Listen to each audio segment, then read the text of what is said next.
sou o Carlos, da turma 50, né, da qual faço parte de uma equipe. Hoje vou falar um pouco sobre o módulo Educação e Trabalho, módulo 2, dando sequência às atividades, disciplina ministrada pelo professor Vanderlei. Vou falar um pouco sobre concepções de trabalho e educação e novas tecnologias produtivas. Sabe-se que o ensino médio atualmente é voltado completamente para o mercado de trabalho, ou vestibular. Além disso, a formação é pautada pela sua dualidade, trabalho intelectual e trabalho manual. Sua dualidade está esta que é a base estrutural capitalista. Vimos nesse contexto,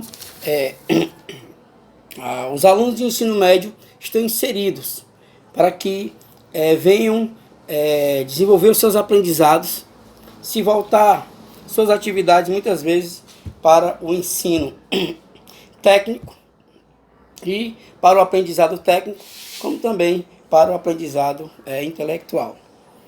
A gente vê aí que o direcionamento entre trabalho e educação está sempre voltado para as forças produtivas empresariais. Nesse contexto, a gente pode aqui falar das tecnologias produtivas. As tecnologias produtivas da qual elas também têm vieram ter uma força muito grande no meio da sociedade, aonde a gente viu um contexto que os países que em desenvolvimento, os países de primeiro mundo, todos se adequaram a essas tecnologias. Já os países em desenvolvimento, como no caso o nosso país, o Brasil, eles não estão adequados a essas tecnologias, diga-se de passagem, e infelizmente essa é a verdade. O nosso país, o Brasil, ainda não tem uma política pública voltada para o desenvolvimento tecnológico produtivo, aonde perdemos muitos postos de empregos. Com o avanço da tecnologia, o país não fez políticas públicas voltadas para a manutenção de empregos para a sociedade. Nesse contexto, a gente vê que, vamos dar um exemplo muito simples, muito básico, da onde a tecnologia não tem, afeta um pouco. Aqui no Ceará, por exemplo, a questão do PassiCard, né? O PassiCard nada mais é do que o quê? Muitos empregos foram desfeitos na área das empresas urbanas, na área do serviço público urbano, municipal, principalmente aqui em Fortaleza. Muitos cobradores foram demitidos com o uso daquele PassiCard, da qual você enche lá o seu PassiCard de crédito, né? E dentro do ônibus tem uma maquininha que substitui, no caso, o profissional, o cobrador, e esse logo é demitido. Então, os países em desenvolvimento, eles precisam de ter políticas públicas voltadas para a tecnologia produtiva, para que assim venha dar sequência, venha dar acompanhamento à sociedade em termos de trabalho, em termos de emprego, em termos de sustentabilidade.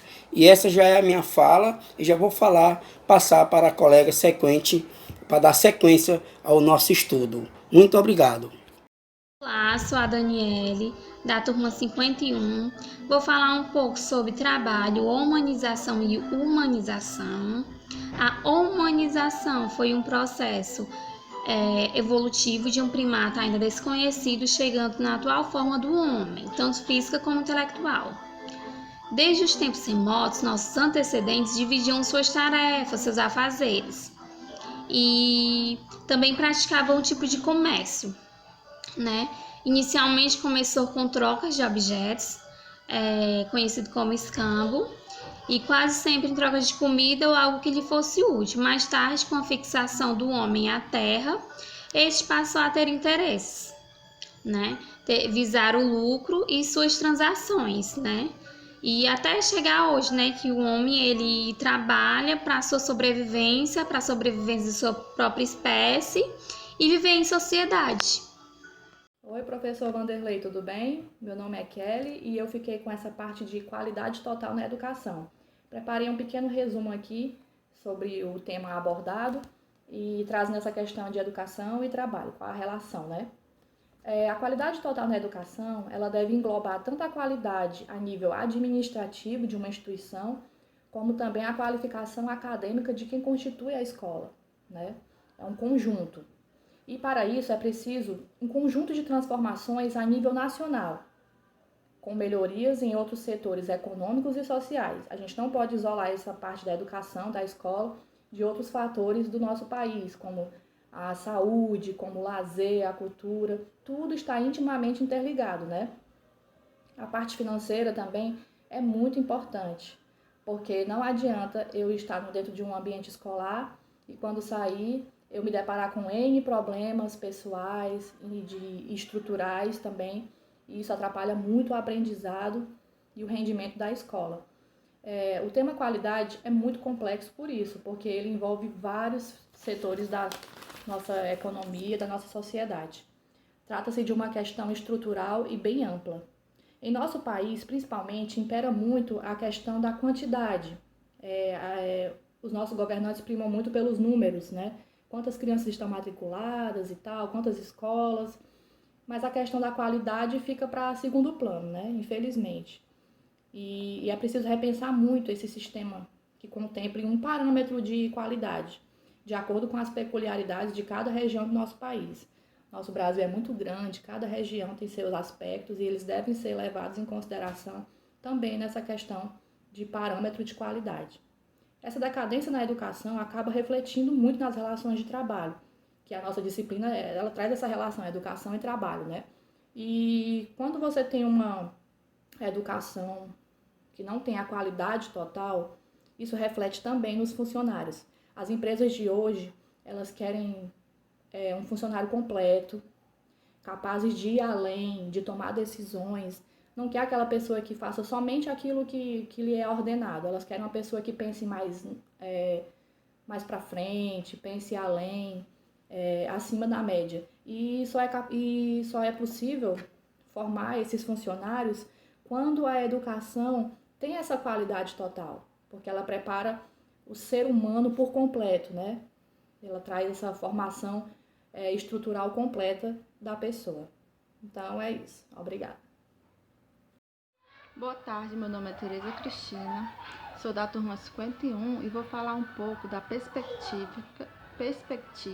histórica do trabalho e educação. O desenvolvimento da educação acompanhou, de um modo geral, o desenvolvimento capitalista. Foi a necessidade de socialização dos trabalhadores ao processo do capitalismo industrial que impulsionou a expansão e o crescimento da educação. Quando nós falamos de correspondência entre o processo educativo e o processo de trabalho, referimos-nos ao mecanismo e estruturas através dos quais as escolas têm as contradições do processo de trabalho, contribuindo assim para a reprodução das estruturas e das relações sociais. Assim, a relação entre escola e trabalho é uma construção gradativa, portanto, o mercado de trabalho tem passado por mudanças. Altas taxas de desemprego são acompanhadas da crescente insegurança e precariedade das novas formas de ocupação. Já a educação a formação profissional aparece hoje como questões centrais, pois a elas são conferidas funções essencialmente, ou seja, capazes de possibilitar a competitividade e intensificar a concorrência ou adaptar os trabalhadores às mudanças técnicas e minimizar os efeitos do desemprego. Oi, eu sou Iraí, da turma 50, e vou dar continuidade às palavras de minha colega. Passei aqui algumas palavras, para que eu pudesse explicar o que compreendi sobre a perspectiva histórica do trabalho e educação. Eu copiei aqui o texto e eu vou passar para vocês. O trabalho constitui um horizonte para qualquer pessoa. é uma referência cotidiana obrigatória. A relação entre trabalho e educação deve ser ainda mais forte, pois a demanda de trabalho com o profissional tem que mostrar competência e habilidade que o diferencie dos demais e que atenda às necessidades do mercado de trabalho. E para que isso exista, precisa ter como base uma boa formação.